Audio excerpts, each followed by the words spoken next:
The scent of pine needles and damp earth was Private Alex Shadow Carter's truest comfort, a stark contrast to the sterile, impersonal barracks that served as his official home. At 25, his lean frame, honed by endless hours of solo drills and cross-country treks, moved with an almost unnerving fluidity. His close-cropped, dark brown hair, regulation short, framed a face that was rarely animated, dominated by eyes the color of deep moss, sharp and constantly assessing. A faint, almost imperceptible scar traced his right cheekbone, a relic from a childhood fall in the Appalachian wilderness, a silent testament to a different kind of upbringing than most of his fellow soldiers knew. His nickname, Shadow, wasn't just for his ability to move unseen. It was a reflection of his withdrawn nature, his preference for quiet observation over boisterous camaraderie. He was a soldier of exemplary discipline when it came to his craft. His marksmanship was pinpoint, his tactical awareness uncanny, his endurance legendary. Yet, he was an enigma to his platoon, a lone wolf who spent his off-duty hours not in the mess hall or recreational room, but poring over topographical maps so intricate they seemed to have been drawn by nature itself, or meticulously cataloging local flora and fauna in a small, leather-bound notebook. His internal conflict was a constant hum beneath the surface of his quiet exterior, the ceaseless tug-of-war between the rigid adherence to military protocol and the profound, almost spiritual trust he placed in his own innate intuition. This intuition, honed by years spent living off the land, reading the subtle language of the wilderness, often whispered truths that defied standard operating procedures. He craved recognition, not for the superficial accolades of rank or prestige, but for the validation of his unique abilities. He yearned to prove that his unconventional methods, born from a lifetime of intimate connection with the natural world, possessed an undeniable value, a unique contribution that could genuinely safeguard his platoon. Yet, this desire was often misunderstood, misinterpreted as arrogance or insubordination by those who couldn't comprehend his quiet genius. They saw a man who colored outside the lines, not one who saw a different, truer set of lines. He was a master of observation, a silent guardian, but in a world that prized conformity, his extraordinary perception often left him isolated, a lonely star in a crowded sky. He yearned to belong, but his very uniqueness pushed him to the periphery. One particularly grueling night navigation exercise, designed to push the boundaries of their collective endurance and map-reading skills, saw Alex's platoon hopelessly disoriented in a simulated dense forest. The rain, a relentless, icy curtain, obscured what little moonlight filtered through the canopy, turning familiar trails into treacherous, muddy traps. Panic began to ripple through the ranks, whispers of frustration escalating into outright fear as compasses spun uselessly and GPS signals wavered. Sergeant Thorne's booming commands, usually a source of reassurance, now carried an edge of barely suppressed irritation as he struggled to reorient the bewildered soldiers. Despite knowing that straying from the designated path, even in a simulated crisis, could lead to severe reprimand, Alex's internal compass, a far more ancient and reliable instrument than any military-issued device, began to hum. He smelled the subtle shift in the air currents, noted the minute changes in the undergrowth, the distinct scent of certain mosses that grew only on north-facing rocks. He knew, with an unshakable certainty that transcended logic, that they were heading deeper into a dangerous, mock-mined swamp. Without a word, his movements as fluid as the shadows he moved within, Alex peeled off from the main group. He didn't seek permission. There was no time. He simply acted. He caught the eye of a handful of new recruits, their faces pale with fear, their bodies shivering from cold and anxiety.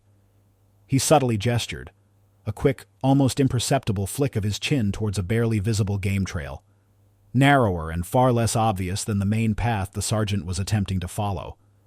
The recruits, drawn by the quiet authority in his eyes, by a desperate, instinctual trust in this enigmatic shadow, hesitated for only a moment before silently following him. He moved with an uncanny quietness, his feet finding purchase on slippery roots and unseen rocks with preternatural ease.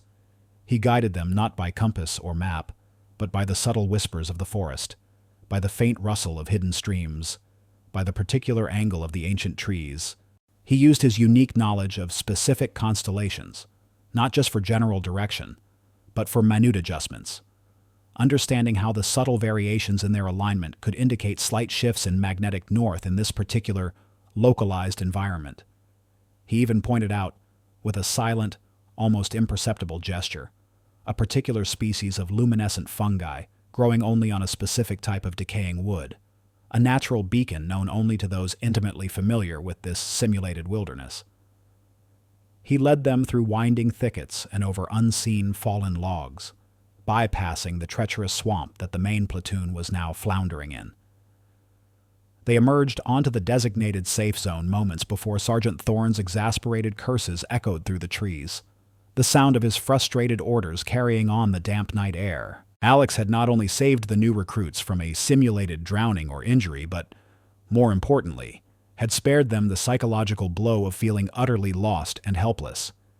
This small, unheralded act of leadership, performed not for glory, but for the quiet safety of those entrusted to him, was Alex's save the cat moment, a silent testament to his profound care for his fellow soldiers and his unwavering dignity, even when his actions went unappreciated, or, worse, unrecognized. Alex always carried with him a small, worn brass compass, its surface dulled by time, its glass scratched. It looked unremarkable to the casual observer, but upon closer inspection, intricate, almost tribal-like symbols were faintly etched around its rim, symbols that seemed to shift and dance in certain lights, a matching, intricate swirl of lines, a subtle, almost invisible tattoo, adorned the inside of his right wrist, mirroring the compass's cryptic markings. More peculiar still was the thick, leather-bound journal he guarded with an almost obsessive secrecy. Its pages weren't filled with the usual military notes or personal musings. Instead, they were a meticulous collection of hand-drawn topographical maps, far more detailed than any issued by the military, layered with his own esoteric annotations, diagrams of invisible air currents, intricate sketches of rare plant species, the migratory patterns of unseen insects, and cryptic notes on what he called energy lines, or unseen signals he perceived in the natural world. These weren't observations learned from textbooks. They were intuitions, sensations, profound connections to the environment that few could comprehend. One particular entry detailed a whisper of the earth, a faint, almost subliminal vibration he could sense in certain geological formations, which allowed him to anticipate subtle ground shifts, or even the approach of distant tremors, long before conventional sensors registered them. Another entry, filled with elegant, almost calligraphic script, described the silent language of the trees, the way their leaves rustled in distinct patterns depending on atmospheric pressure changes, signaling impending weather shifts with far greater accuracy than any meteorologist. This journal was his secret, his legacy, a testament to a talent inherited from generations of his family, an ancient lineage of master guides, trackers, and survivalists from remote indigenous communities who understood the wilderness not as a challenge to be conquered, but as a living, breathing entity to be understood and harmonized with. They were the ones who saw the invisible threads connecting all things in nature, who could predict the changing moods of the forest with an uncanny accuracy. The specific symbols on his compass and his wrist were ancestral markings, passed down through his family, representing their profound connection to the Earth's natural rhythms. This knowledge, a profound gift, was also a heavy burden in the structured, logical world of the military, where every action needed a clear, quantifiable explanation. This quiet secret, nestled within the pages of his journal and etched onto his very skin, was the subtle seed of the legend he truly was, a formidable genius waiting for the right moment to bloom, to prove that his unconventional gifts were, in fact, an unparalleled strength. In stark contrast to Alex Carter's quiet humility and profound connection to the earth, Sergeant Marcus Bulldog Thorne strode through the barracks with the unwavering certainty of a man who believed absolutely in the sanctity of order, procedure, and brute force discipline. At 40-something, his square jaw, perpetually set, and his imposing muscular physique earned him his fitting nickname. He was a seasoned soldier, a combat veteran with a chest full of commendations, and a drill sergeant who had molded countless raw recruits into disciplined fighting machines. His boots, perpetually shined, hit the floor with an emphatic thud, a rhythmic declaration of his unyielding commitment to military protocol. He was a professional to the core, respected by his superiors for his efficiency and his unwavering adherence to the rulebook. To Thorne, the military was a well-oiled machine, and every cog, every gear, every soldier had to operate in perfect, predictable synchronicity. There was no room for deviation, no tolerance for individual eccentricities, especially not in a combat zone where a single misstep could cost lives. He saw Alex not as a threat, but as an enigma, a potential asset whose peculiar methods were a liability. Thorne respected Alex's raw skill. He couldn't deny the private's uncanny accuracy on the range or his unparalleled stamina during forced marches. But he viewed Alex's reliance on personal intuition as a dangerous flirtation with chaos. "Gut feelings don't win wars. Carter," he'd often bark, his voice resonating with years of command. "Protocols do. Training does. Discipline above all." He held no personal malice towards Alex. Indeed, he wished Alex would simply fall in line, to channel his undoubted talents into the established framework. But his professional pride, his unshakable faith in the efficacy of the military system, blinded him to anything outside its rigid confines. He believed, with an almost religious fervor, that strict adherence to the manual was the only path to survival and victory on the battlefield. His ambition wasn't personal glory, but the unwavering belief that he was building the strongest, most disciplined fighting force possible. And Alex's unpredictable methods were, in his eyes, a direct threat to that meticulously constructed order. Corporal Lena Petrova, on the other hand, moved through the ranks with a quiet, observant intelligence that often went unnoticed. A communications and intelligence specialist, her mind was a labyrinth of interconnected data points, constantly processing, constantly analyzing. In her late 20s, her sharp, intelligent eyes missed little, and unlike most, she didn't dismiss Alex's quiet intensity as mere oddity. She saw the flickers of something profound in his gaze, something that hinted at a deeper understanding of the world around them. She had watched him during exercises, seen the subtle way he interacted with the environment, the way he seemed to instinctively know where to find water in barren terrain, or how to predict weather changes with unnerving accuracy long before the official forecast. She remembered the night navigation exercise, how Alex had effortlessly guided the lost recruits, almost as if he were part of the forest itself. She was a woman of logic and data, but she possessed an open mind, an intuitive curiosity that allowed her to consider possibilities beyond the strictly empirical. She often found herself making excuses to observe Alex, to listen to his rare cryptic remarks about the feel of the land or the whispers of the wind. She saw past the loner persona to the keen intellect and profound sensitivity beneath. She recognized a kindred spirit in his unconventional thinking, a fellow outlier in a world that prized conformity. She wasn't bound by the rigid prejudices of others. She was willing to delve deeper, to seek understanding in the unexplained.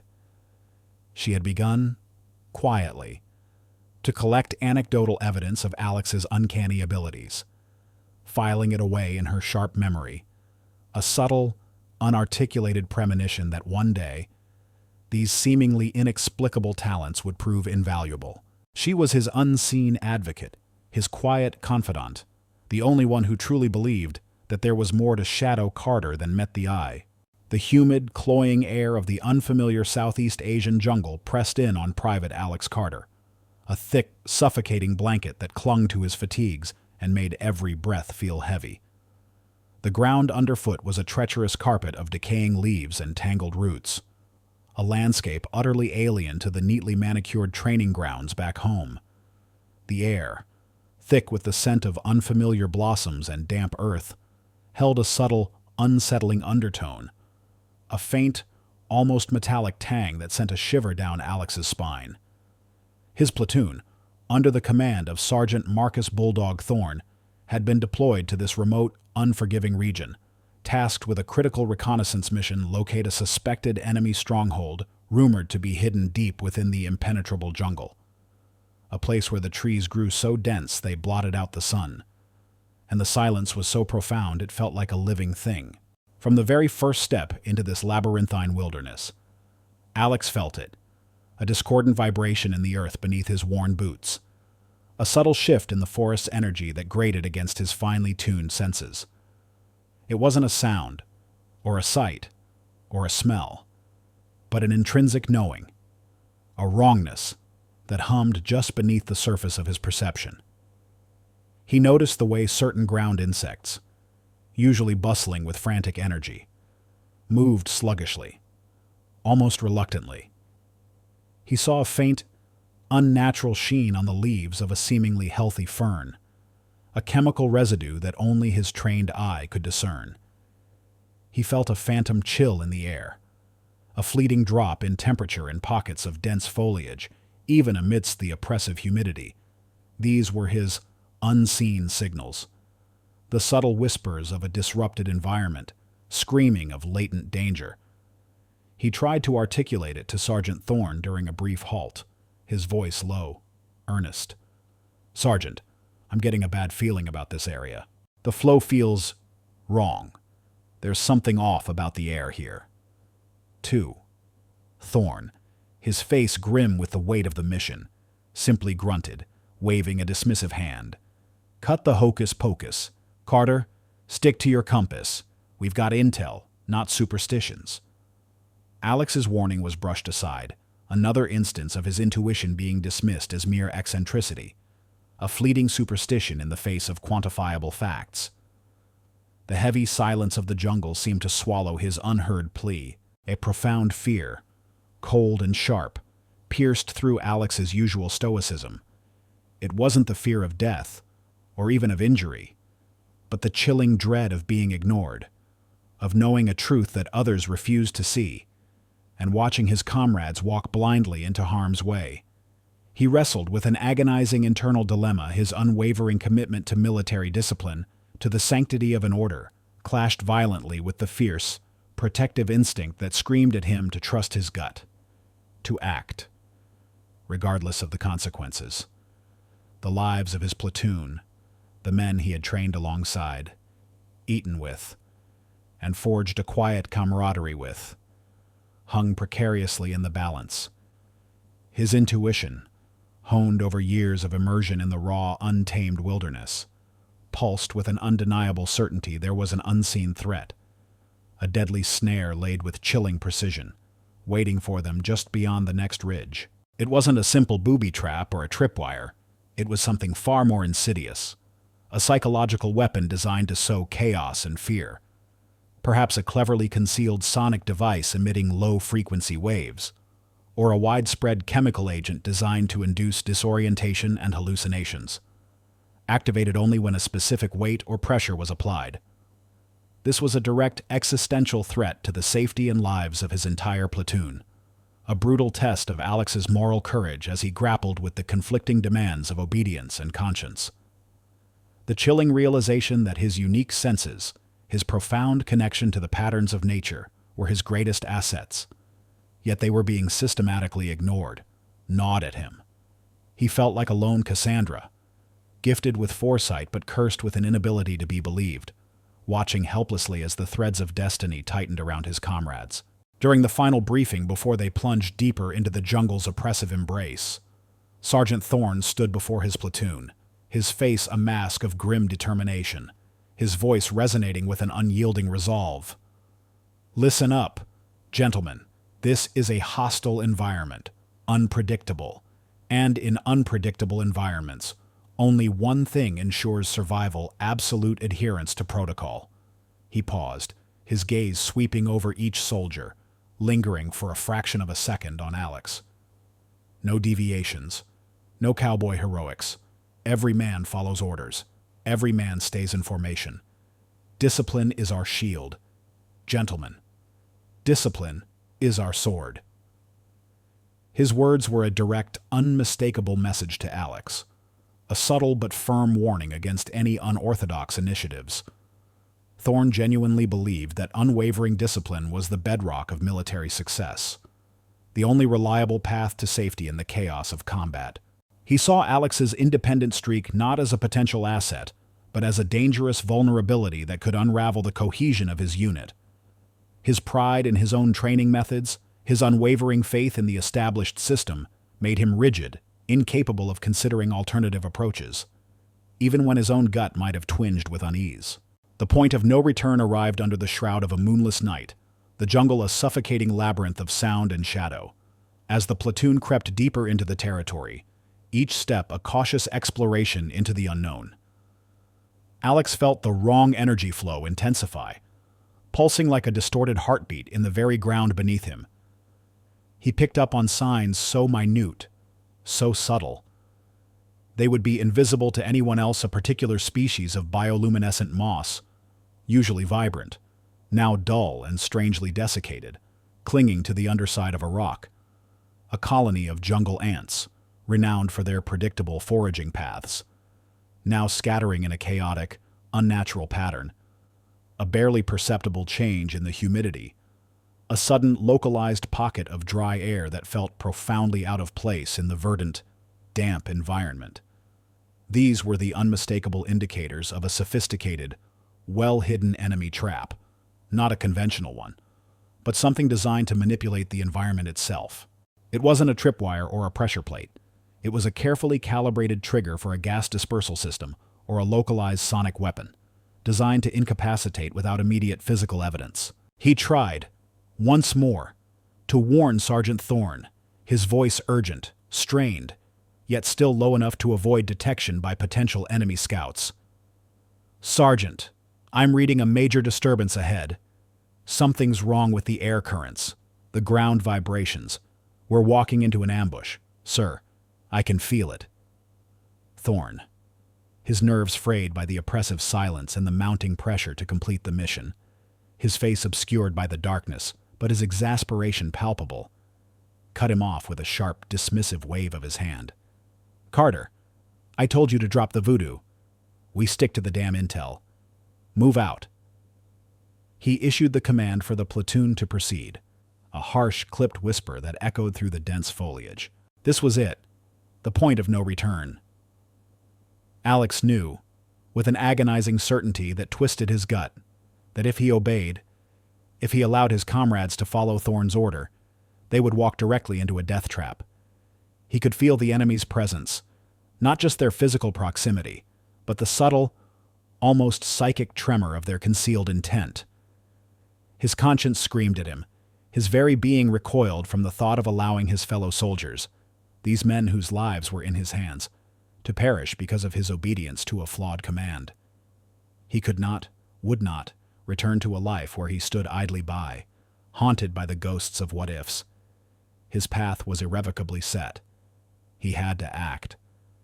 The weight of their lives rested on his shoulders, a silent, crushing burden that demanded immediate, defiant action. He knew the risk, the court-martial, the disgrace, but the alternative was far, far worse. The oppressive silence of the jungle stretched, taut and trembling, then shattered. Just moments after Sergeant Thorne's clipped command to advance, the air crackled with a sudden, deafening shriek, not the familiar crackle of gunfire, but a high-frequency, almost ultrasonic blast that slammed into the platoon. It was followed by a disorienting, nauseating wave of low-frequency vibrations that seemed to emanate from the very ground, tearing at their inner ears, scrambling their senses. Men stumbled, clutching their heads, their faces contorted in pain and confusion. Their vision blurred, their balance wavered, and their minds, assaulted by the unnatural frequencies, began to conjure fleeting, terrifying hallucinations, shadowy figures darting through the undergrowth, phantom whispers slithering into their ears. This was the enemy's unseen weapon, a sophisticated sonic device designed to induce disorientation and psychological distress, leaving them vulnerable to a follow-up attack. No one was immediately physically wounded, but the sheer bewildering horror of the attack, the inability to comprehend its source, plunged the platoon into instant, paralyzing chaos, panic, thick and suffocating, spread like wildfire through the ranks, replacing military discipline with primal fear. Sergeant Thorne, caught completely off guard, barked orders that seemed to dissipate in the disorienting assault. His voice strained with disbelief and a dawning realization that he had profoundly misjudged the situation. The precise location of the sonic device was a mere 20 yards from where Alex had tried to warn him.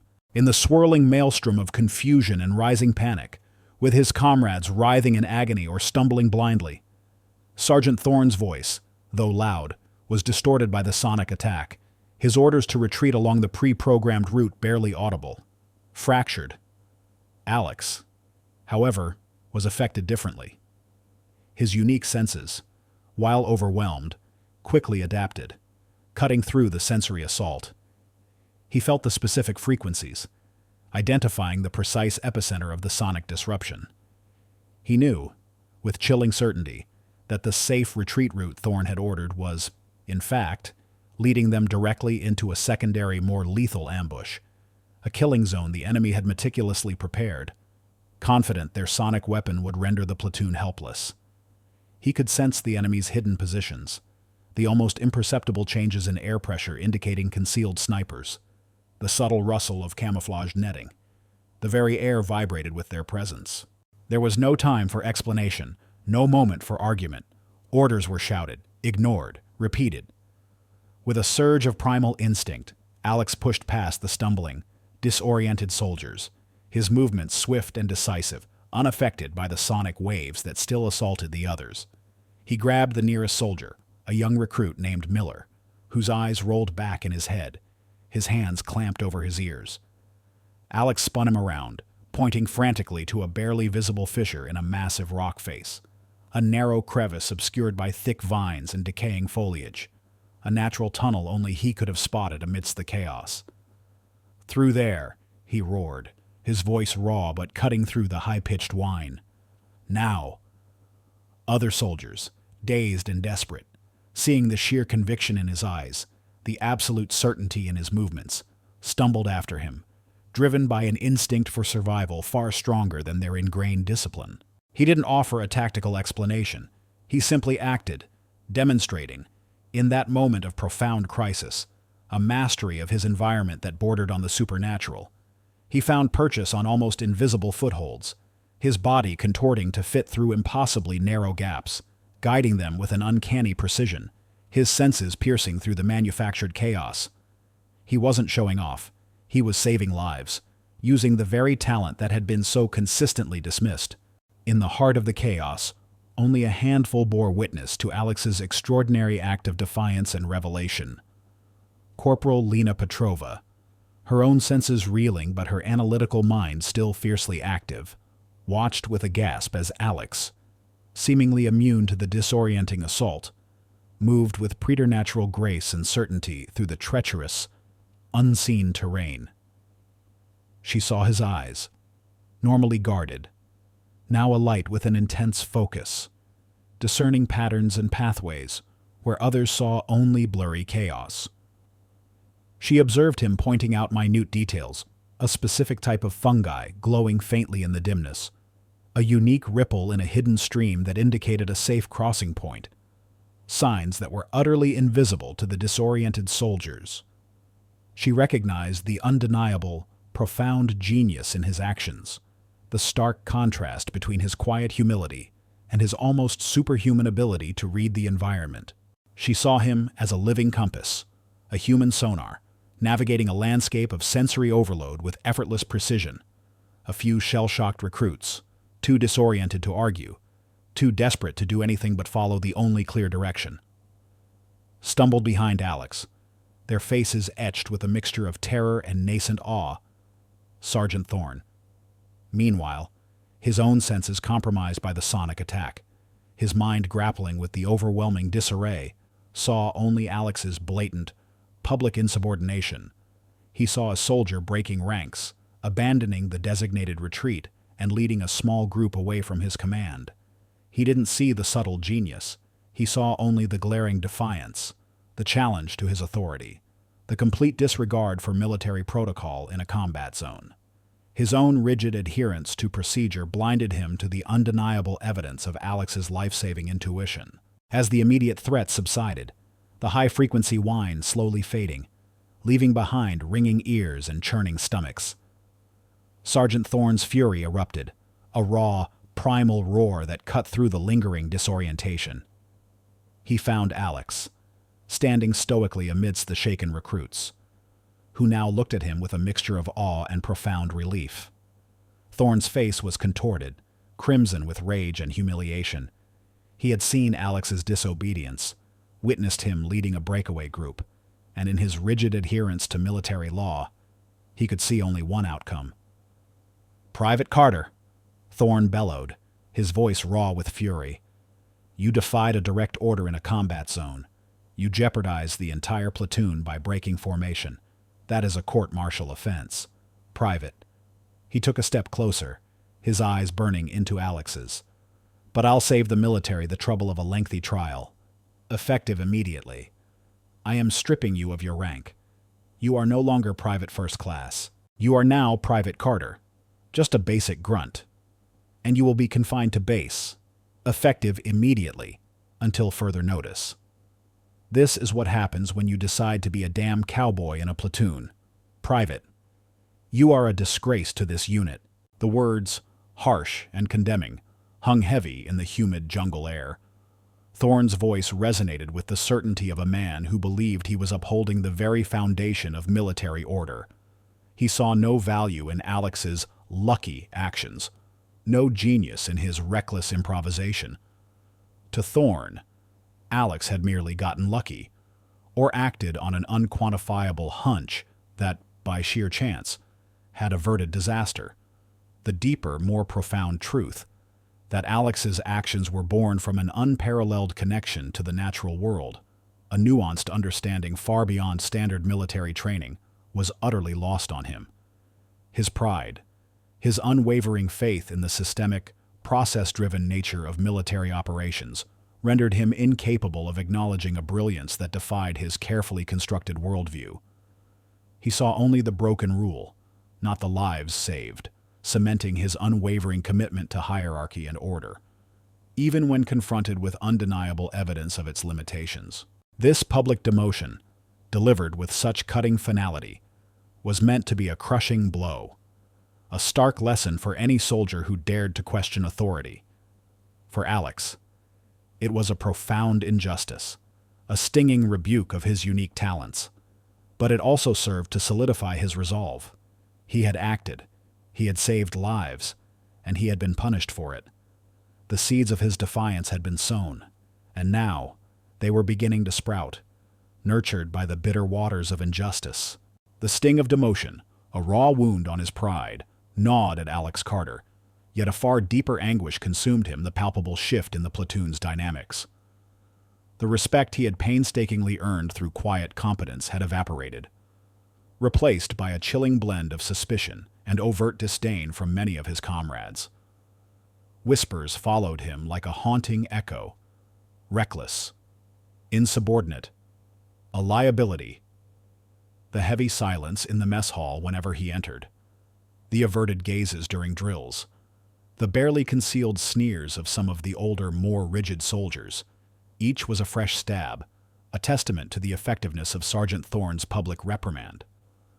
Alex felt utterly isolated, a pariah in the very unit he had pledged his life to protect.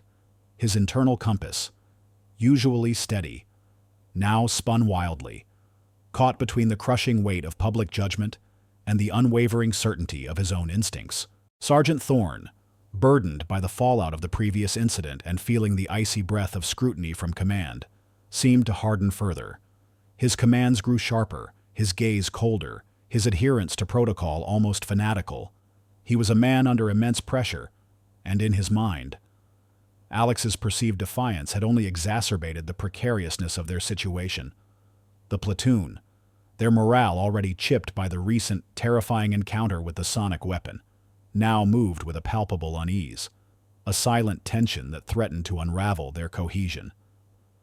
Alex watched them, his heart aching, knowing that their vulnerability was amplified by their misplaced trust in rigid protocols and their doubt in his unique abilities.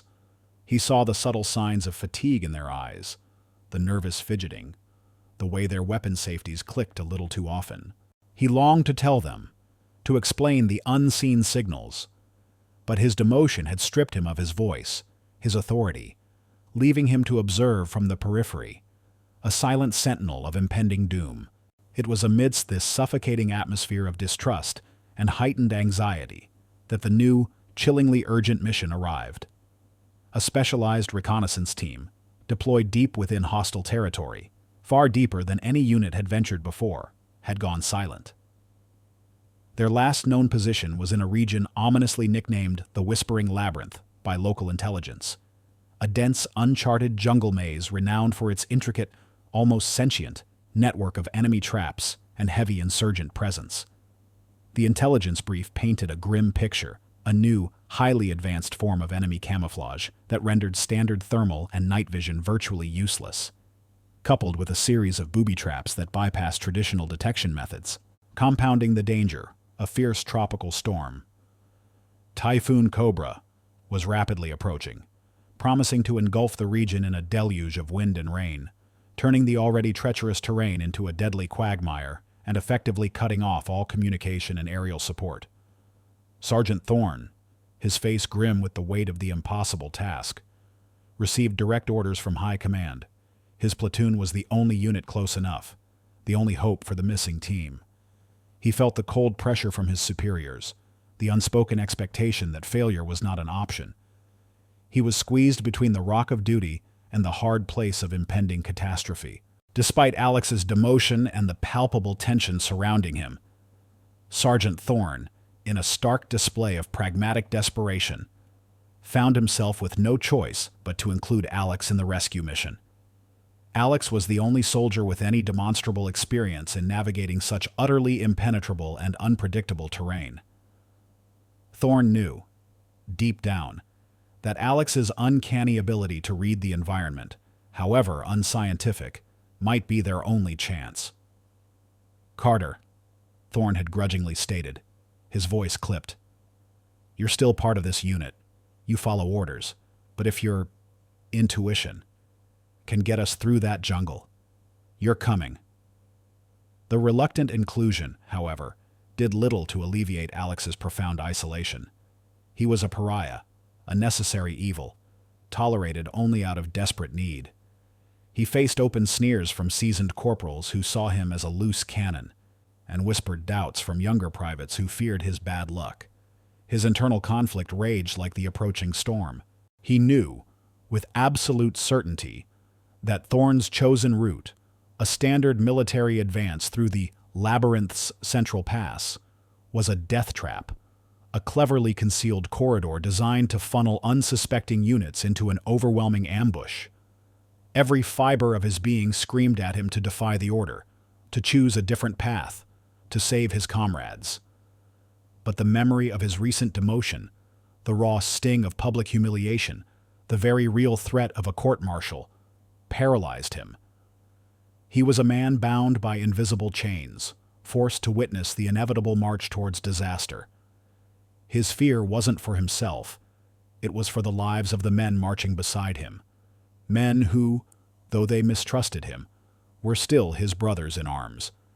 He knew, with a chilling certainty, that their survival hinged on his defiance. Yet the system had robbed him of the very authority to act. He was a prophet of doom, silenced and shackled. The ultimate test, the gauntlet, began with a brutal forced march towards the Whispering Labyrinth. Sergeant Thorne, acutely aware of the rapidly dwindling time before Typhoon Cobra made the mission utterly impossible, pushed his platoon relentlessly. His face, etched with grim determination, showed no mercy, no quarter.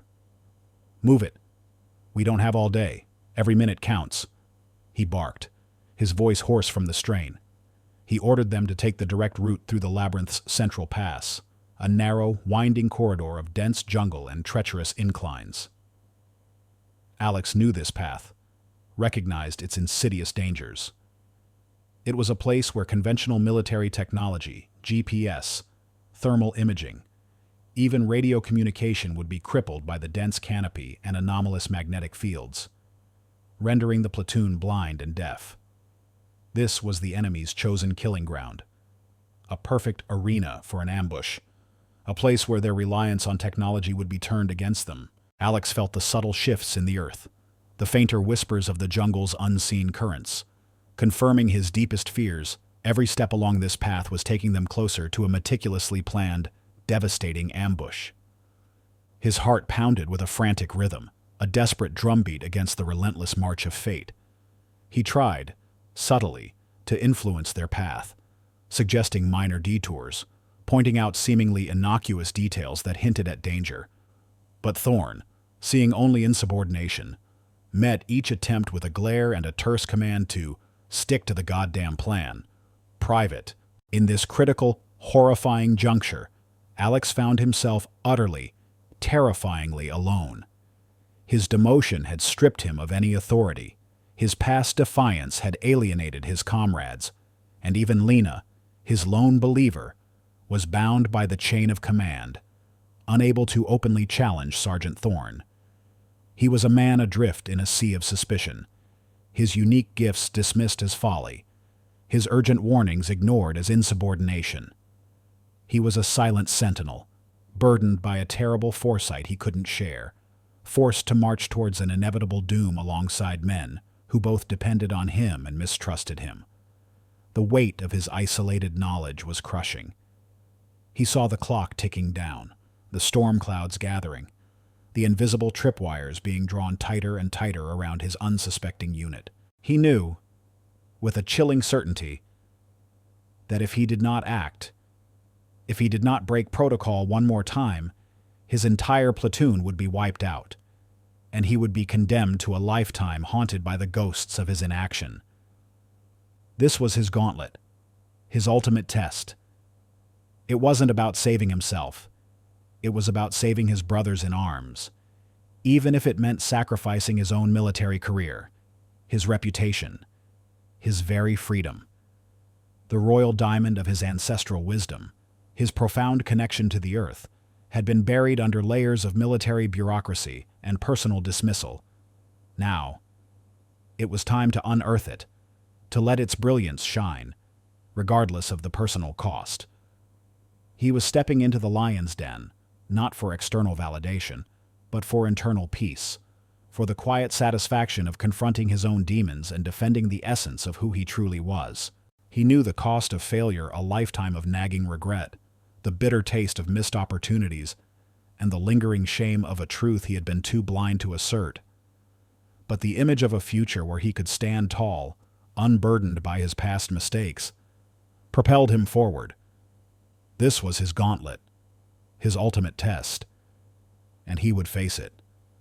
Come what may, the air in the whispering labyrinth grew heavy, thick with an almost palpable sense of foreboding.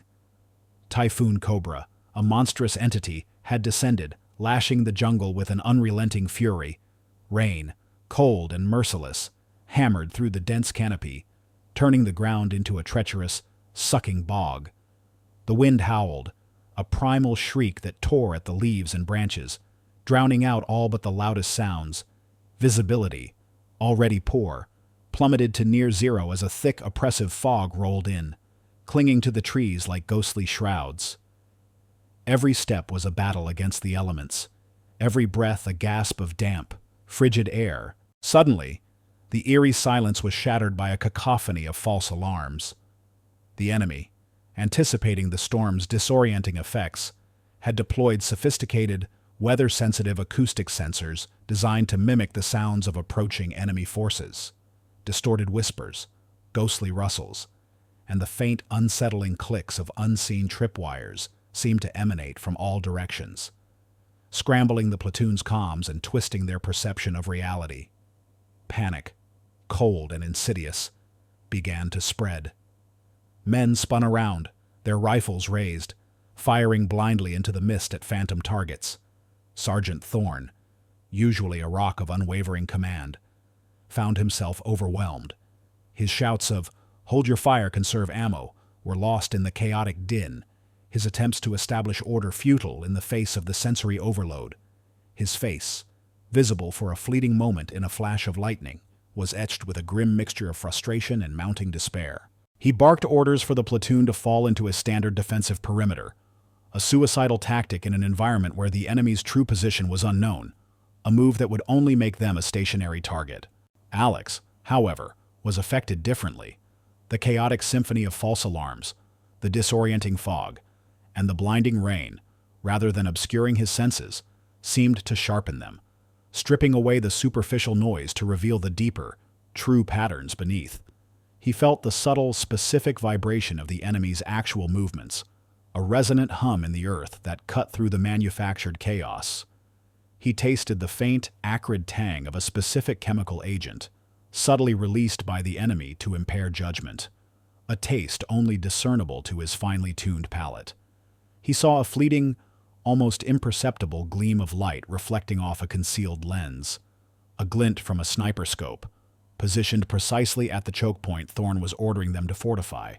He also noticed a peculiar pattern in the way a specific, non-native species of luminescent lichen, usually dull, now pulsed with an unnatural, rhythmic glow on a cluster of rocks to their immediate left, an anomaly that, to his unique perception, screamed of an active, unseen energy source, a hidden generator powering a truly deadly trap. His ancient compass, strapped to his wrist, vibrated faintly, its etched symbols pulsing with a subtle, internal light, guiding him. He knew, with a terrifying certainty that settled deep in his bones, that if the platoon followed Thorne's order, if they formed that defensive perimeter, they would be walking into a meticulously planned, inescapable kill zone. The enemy had chosen this Thung Lung Kam Lang, not just for its natural defenses, but for its ability to amplify their psychological warfare. This wasn't just an ambush, it was a slaughter in the making. The image of his comrades, trusting in their training, falling lifelessly in the crosshairs of an unseen enemy, flashed before his eyes. His heart pounded, a frantic drumbeat against his ribs. The urge to act was overwhelming, a primal scream of self-preservation for his unit. He had to make them see. He had to break through Thorne's rigid adherence to protocol. "Sergeant!" "No!" Alex roared, his voice raw, desperate, cutting through the din of the storm and the false alarms. He didn't wait for a response. As Thorne, his face contorted in a mix of fury and confusion, turned towards him, Alex launched himself forward. He grabbed Private Davies, a young, inexperienced soldier who was blindly raising his rifle towards the perceived enemy sounds, and with a superhuman burst of strength born of sheer desperation, he shoved Davies violently, sending him sprawling into the muddy undergrowth. Just as Davies hit the ground, a blinding flash ripped through the air, followed by a deafening crump, a mortar shell, precisely aimed at Davies's original position, detonated with earth-shattering force, tearing a gaping, smoking crater in the ground where the young soldier had stood mere seconds before. The sheer concussive force of the blast sent a wave of shock through the already disoriented platoon, momentarily silencing the chaos. Every eye, wide with terror and disbelief, snapped to the smoking crater, then to Alex, standing defiantly in the rain, his chest heaving, his eyes burning with an almost prophetic intensity. The silence that followed the explosion was absolute, broken only by the relentless drumming of the rain and the shallow, ragged breaths of the stunned soldiers. Then, the jungle erupted. The enemy, their carefully laid trap compromised by Alex's quick thinking, sprung their ambush prematurely. Flashes of gunfire erupted from concealed positions, the crack of sniper rifles echoing through the labyrinth. But now, the platoon was no longer blind. The mortar blast, triggered by Alex's intervention, had revealed the enemy's exact location. Sergeant Thorne, his face a mask of shock, transformed in an instant. The initial fury at Alex's disobedience had given way to utter horror, then to a dawning, profound comprehension. He had seen the mortar hit, witnessed the precise, life-saving timing of Alex's shove. He saw, with chilling clarity, that Alex had not simply gotten lucky. He had foreseen the strike, acting on a level of perception that defied logic. His rigid, unyielding belief in procedure shattered, replaced by an overwhelming sense of awe and profound gratitude. "Ambush! Take cover, return fire!" Thorne roared, his voice now imbued with a newfound clarity, his commands precise and decisive. "Carter, where are they?" Alex, now moving with a fluid grace, pointed, his eyes fixed on unseen patterns. "Northwest, Sergeant Cluster of 3, elevated position and a heavy machine gun to the east, under that leaning banyan tree." He wasn't just guessing, he was seeing the invisible threads of their enemy's presence, translating his intuitions into actionable intelligence. Lena Petrova, who had watched the entire sequence unfold with bated breath, now sprang into action, her mind racing. She immediately recognized the profound significance of Alex's actions, and more importantly, the strategic value of his unique senses. With trembling hands, she adjusted her communication equipment, overriding standard protocols, and sent a rapid, urgent burst of data to command, including Alex's real-time battlefield intel, even as Thorne himself, now trusting Alex implicitly, began directing fire based on Alex's uncanny perceptions. The platoon, galvanized by the undeniable proof of Alex's abilities, fought back with renewed ferocity. The ambush, intended to be a massacre, was repelled, turned into a desperate retreat for the enemy. The missing reconnaissance team, disoriented but alive, was located and safely extracted, their lives saved by the swift, decisive action born from disobedience. The soldiers, who had moments ago viewed Alex with suspicion, now looked at him with wide, incredulous eyes, their faces reflecting a mixture of profound awe, stunned admiration, and overwhelming gratitude. They saw not a rule breaker, but a savior, a quiet legend revealed in the most terrifying of circumstances. The air, still thick with the scent of rain and gunpowder, now carried a faint, undeniable echo of vindication, a magnificent symphony of newfound respect for Alex Carter. The return to base was a stark contrast to the chaotic mission. The debriefing room, usually a sterile, hushed space, buzzed with an electric energy. News of the Whispering Labyrinth incident had spread like wildfire, carried by hushed whispers, then shouted accolades, finally reaching the highest echelons of military command. An internal investigation was launched, not into Alex's insubordination, but into the profound systemic failures that had almost led to the platoon's annihilation. The spotlight, once fiercely burning on Alex's perceived defiance, now mercilessly illuminated the rigid, antiquated mindsets of certain high-ranking officers who had long prioritized rigid adherence to outdated doctrine over adaptable thinking and individual talent. These were the very individuals who had championed Sergeant Thorne's hardline stance, who had dismissed countless reports of shortcomings in conventional training methods, and who had consistently undervalued the unique, unconventional skills of soldiers like Alex. Evidence, irrefutable and damning, mounted against them Lena Petrova's meticulously detailed report, outlining Alex's precise warnings and his uncanny predictions of the enemy's trap, the recovered logs of the sonic device, confirming its exact location and activation sequence, chillingly coinciding with Alex's disregarded alerts. And finally, Sergeant Thorne's unequivocal, profoundly humbling testimony. He stood before the inquiry board, his usual stoic demeanor replaced by a quiet gravity, and laid bare his own error in judgment, acknowledging Alex's foresight and courage, and taking full responsibility for his initial dismissal of Alex's warnings. The fallout was swift and decisive. Several high-ranking officers, entrenched in their dogmatic beliefs, were quietly but effectively removed from their positions, facing official inquiries into their professional negligence. The military, a behemoth resistant to change, had finally been forced to confront its own rigidity, recognizing the critical need for flexibility, innovation, and, most importantly, a profound trust in the intuition and unique capabilities of its individual soldiers. The most profound shift, however, occurred within Sergeant Marcus Bulldog Thorne.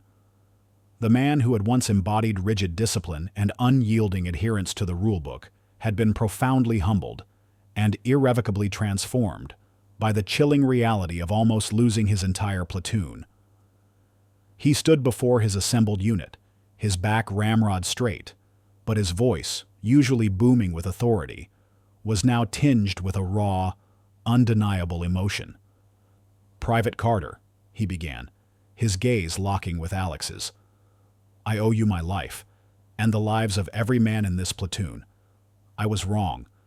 My unwavering belief in procedure blinded me to a truth that was screaming in my face. You are not a renegade, Private. You are a natural-born leader, a true soldier, and a man whose understanding of this world goes beyond anything I could ever teach." He extended a hand, a gesture of profound respect and genuine regret. "I formally apologize for my misjudgment and for the demotion. You are a credit to this uniform, Private, and I will make damn sure everyone knows it." He had even, in a quiet moment, confessed to his superior officer that he had offered to resign or accept a demotion himself.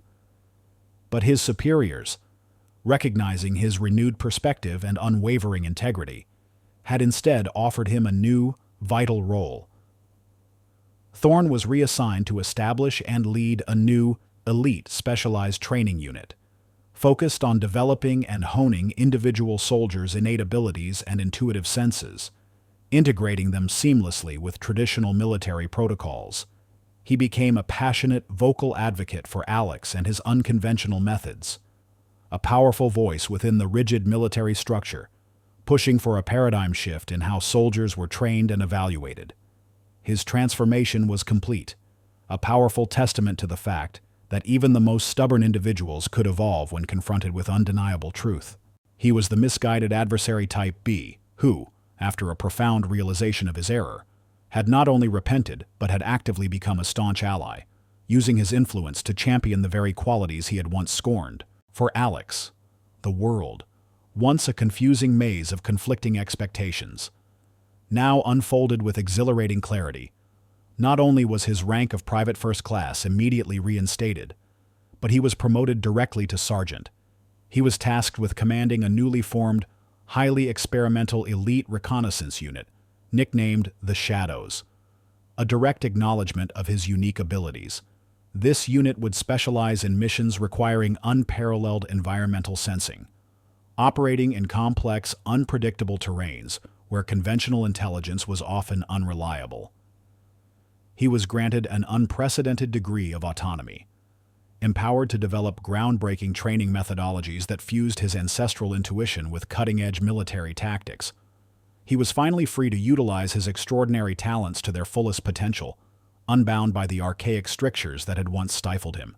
His quiet genius, once dismissed, was now celebrated, his unique perspective viewed as a priceless asset to the military. Months later, as the humid season began to give way to cooler, crisper air, Alex and Lena sat perched on a quiet ridge overlooking the sprawling base, the setting sun painting the sky in fiery hues of orange and purple. The rhythmic sounds of distant drills and the muted hum of generators provided a comforting, familiar backdrop. "I never thought I'd see the day," Alex said, his voice quiet, filled with a newfound peace, "that I'd be recognized for this." He gestured vaguely to the vast expanse of jungle below, to the subtle, unseen currents that only he could truly read. Lena smiled, a genuine, warm smile that lit up her intelligent eyes. "I knew it, Alex. I always knew there was something extraordinary about you. Sometimes, the brightest light comes from the darkest places, and the greatest victories are born from acts deemed disobedience by those who can't see beyond the rulebook. You taught me that intuition and truth always find their way." She paused, picking up a smooth, flat stone and skipping it across the dry earth. "It's funny, isn't it, how a near disaster can become the catalyst for something truly profound." "Thorne," He's a different man now. And the military. They're actually listening. Alex nodded, a rare, relaxed smile gracing his lips. He's a good man, just stuck. And I was too stubborn to explain myself. Maybe we both needed to get pushed to the brink to see things clearly. He looked at Lena, a deep understanding passing between them, a silent acknowledgement of the bond forged in the crucible of chaos. Their friendship, tempered by shared danger and mutual respect, was now a steadfast anchor in his new, exhilarating reality. So, Lena continued, her voice thoughtful, what's next for Sergeant Shadow Carter and his merry band of intuitive warriors? Alex gazed out at the horizon, a spark of quiet determination in his eyes. We build a better soldier. Lena. One who doesn't just follow orders, but one who can read the whispers of the earth, who can trust their gut when everything else fails. One who understands that true strength isn't just about discipline, but about connection. To the land, to each other, to themselves. He knew his journey was far from over. He had not just earned his rank back. He had earned a purpose, a profound mission to reshape the very landscape of military training, ensuring that no other shadow would ever again be dismissed, unheeded, or unjustly punished for their unique gifts.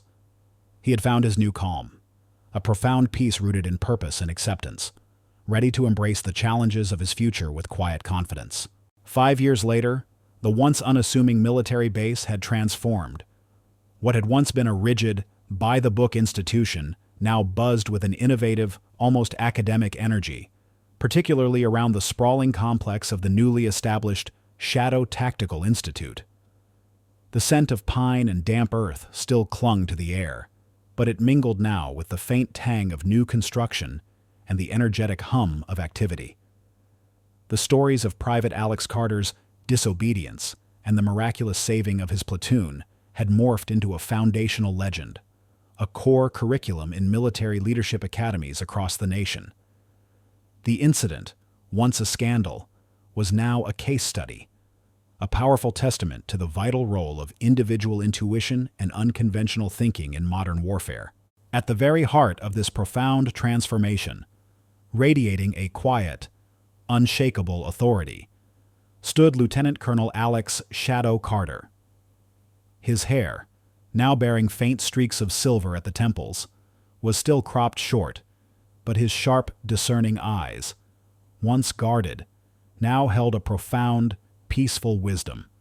He moved with the same preternatural grace, but with an added gravitas, the confident ease of a leader who had forged his path through fire and emerged stronger. He was no longer just a soldier, he was a visionary, a revered figure whose unique approach to military training had reshaped doctrine and inspired a generation. The Shadow Tactical Institute, his brainchild, had become a highly sought-after center of excellence, attracting the brightest and most intuitively gifted recruits from across the globe. It was more than just a training facility. It was a sanctuary for those who saw the world differently, a place where unconventional thinking was not just tolerated, but celebrated and meticulously honed. His success wasn't measured in accolades or personal wealth, but in the profound impact he had on countless lives, and on the very philosophy of modern military engagement. He had achieved not just professional triumph, but a deep, abiding inner peace, finding true happiness in his work and an enduring sense of purpose that transcended any individual mission. Alex's vision, however, extended far beyond the tactical application of his unique skills, driven by a deep-seated desire to ensure that other truly talented but overlooked individuals would not suffer the indignity and despair he had endured. He established the Sentinel Program.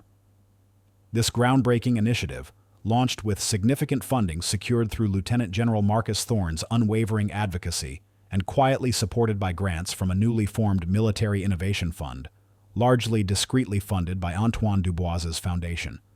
A subtle nod to Alex's quiet heroism was offered entirely free of charge to young civilians from disadvantaged backgrounds.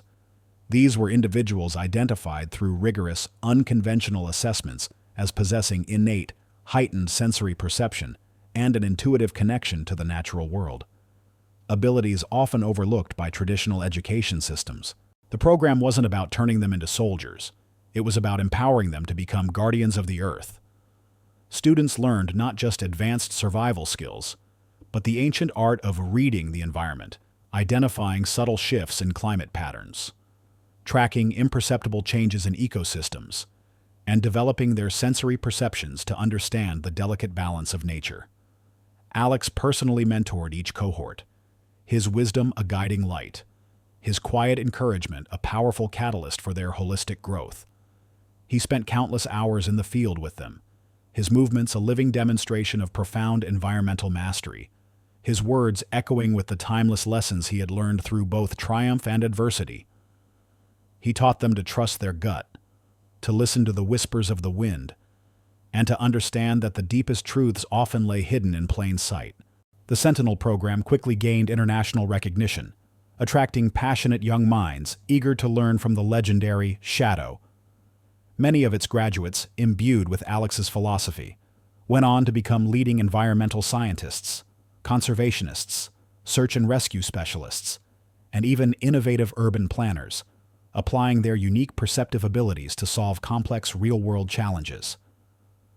Others found their way into various specialized civilian and military agencies, always speaking of Lieutenant Colonel Carter as the person who truly taught them to see the world in a profound, multidimensional way, acknowledging his transformative influence on their careers and their understanding of their own innate capabilities. Alex himself, though rooted in his mission, became a revered figure in both military and environmental circles. His story and his unique approach to teaching chronicled in documentaries, academic papers, and even popular adventure novels. His unwavering belief in the intrinsic value of human intuition, often dismissed by logical and empirical systems, had not only salvaged his own career, but had sparked a quiet revolution, ensuring that true, unquantifiable human potential, regardless of its humble origins, would always find its path to bloom and enrich the world. The annual Military Leadership Awards Gala, a far grander and more inclusive event now, shimmered under the opulent lights of the Capital City Convention Center. On a brilliant, star-dusted evening, 5 years after the terrifying precipice of crisis in the Whispering Labyrinth, Lieutenant Colonel Alex Shadow Carter stood on the grand stage, accepting the Medal of Valor for his extraordinary contributions to military strategy and personnel development, and the newly instituted Pathfinder Award for his visionary work in fostering unique human talents. The hall, packed to capacity with a glittering assembly of generals, dignitaries, and proud military families, buzzed with an electric energy, its grand arches echoing with the joyful cacophony of a thriving, secure nation that deeply valued its unconventional heroes. Thousands upon thousands of citizens, their faces radiant with gratitude and admiration, watched him live on national television, their applause a thunderous testament to the quiet revolution he had helped orchestrate. Alex was no longer the awkward, dismissed private, shrinking from public attention. He was a man of profound presence, his quiet power radiating an aura of wisdom, unshakable confidence, and deep humility. His easy smile and relaxed posture spoke volumes of his inner peace. A calm forged in the crucible of adversity. In his hand, instead of his old, battered canvas journal, he now held the gleaming Medal of Valor, its polished surface reflecting the auditorium's glittering lights, a tangible symbol of his extraordinary bravery and foresight. He scanned the faces in the audience, meeting Lieutenant General Marcus Thorne's gaze, which held a look of profound respect and genuine warmth. Thorne, now a staunch ally and mentor, offered him a subtle, appreciative nod, a silent acknowledgement of their shared journey and his own redemption. He saw Colonel Lena Petrova, now a decorated intelligence officer, smiling brightly from the front row, a silent testament to their enduring partnership and unwavering friendship. And he saw countless young faces, eager and bright, many of them his own former Sentinel program graduates and Shadow Unit soldiers, their eyes shining with inspiration, their presence a powerful testament to the ripple effect of his enduring generosity. The image was iconic. The man who was once ostracized and ridiculed for his seemingly disobedient intuition, now stood as a living embodiment of the military's resurgence. A powerful, inspiring symbol of how perseverance, unconventional thinking, and unwavering integrity can not only avert disaster, but cultivate a stronger, more adaptable, and profoundly more human future. His story, etched into the very fabric of military doctrine, woven into the renewed prosperity and security of the nation, served as a permanent, powerful reminder that even in the deepest darkness, the light of courage, truth, and genuine connection to the subtle patterns of the world will always, inevitably, find its path to illuminate the way forward. The hum of the city, the distant sound of jets taking off, was not just the sound of urban life or military might. It was the sound of hope, of resilience, and of a future built on understanding, respect, and the profound wisdom that often lies hidden in plain sight, waiting only for a discerning eye and a loving heart to reveal its true, undeniable brilliance.